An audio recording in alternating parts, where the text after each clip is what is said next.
Bismillahirrahmanirrahim, salatu salam ala rasulil amin. Je m'adresse à tous les membres de la FIFA. Je m'adresse à M. Issa Hayat, président de la CAF. Je m'adresse à M. Fouzil Qja, président de la Fédération royale marocaine. Et je m'adresse à tous les sportifs du monde pour leur dire qu'il est temps que le règlement du football moderne actuel doit subir des réformes. Pour cela, j'ai deux propositions. La première proposition est relative à l'expulsion d'un joueur par un carton rouge. Quand l'arbitre donne un carton rouge à un joueur, normalement c'est uniquement ce joueur qui est sanctionné et non pas son équipe. C'est-à-dire, le joueur sanctionné quitte immédiatement le terrain, mais son équipe a droit à un remplaçant.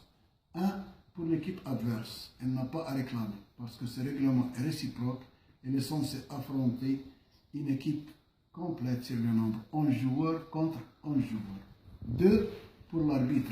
L'arbitre ne se sentira jamais gêné pour expulser tout joueur qui mérite la sanction.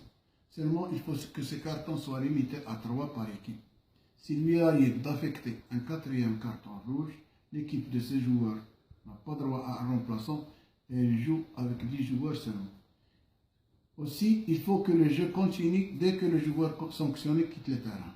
L'entraîneur prend tout son temps pour décider si le joueur remplaçant et l'arbitre, c'est le quatrième arbitre qui se charge de toute la procédure et l'arbitre de centre. L'arbitre de centre, avec un geste seulement, donne le feu vert au nouveau joueur de joindre ses coéquipiers. 3. Pour l'entraîneur. Le plus grand handicap et la plus grande déception pour un entraîneur est de se retrouver sur le terrain avec moins de 11 joueurs. C'est comme si une équipe de première division joue contre une équipe de deuxième ou troisième division. Ça dépend du nombre de joueurs sanctionnés. Et enfin, 4 pour les spectateurs. Le spectateur paye déjà son billet cher. Il se déplace avec son équipe. Il entre au stade 3 ou 4 heures avant le coup de sifflet. Comment voulez-vous que ce spectateur admet une défaite quand son équipe joue avec 10 ou 9 joueurs? Et même pour les supporters de l'équipe adverse, quand son équipe complète gagne contre une équipe handicapée sur le nombre, c'est un plaisir incomplet. Ma deuxième proposition concerne les pénaltys. Et avant de dire ma deuxième proposition, j'ai 3 remarques. Ma première remarque est la suivante.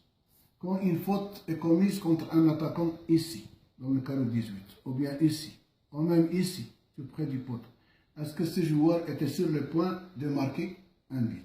Quand l'arbitre siffle un penalty, normalement, c'est un cadeau offert par le règlement.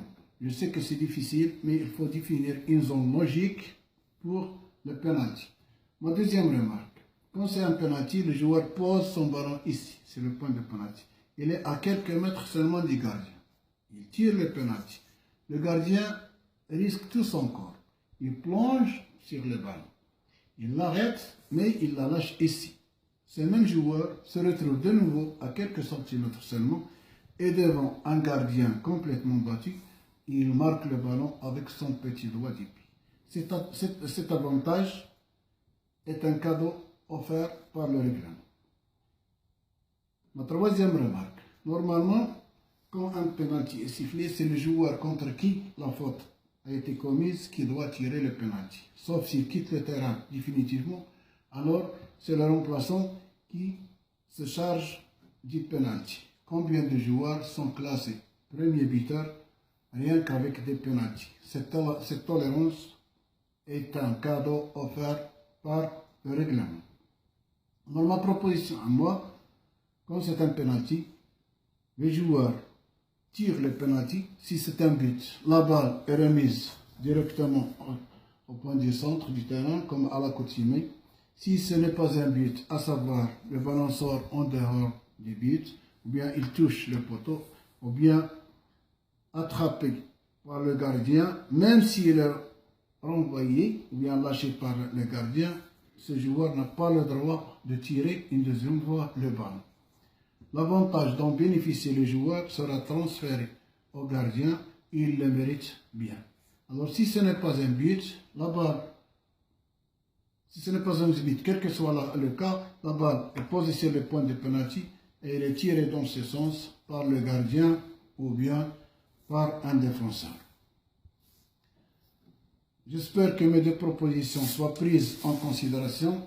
J'ai un mot à dire sur le penalty de Barça que Messi a transformé en coup franc direct. Il a passé le ballon à Suarez.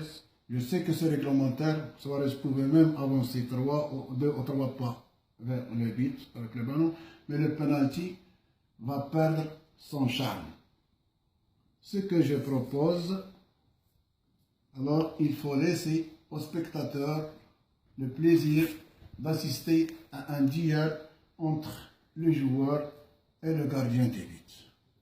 Et enfin, je souhaite une bonne réussite à l'équipe marocaine nationale avec son nouveau entraîneur, M. Hervé Renard. Assalamu alaikum wa rahmatullahi wa barakatuh.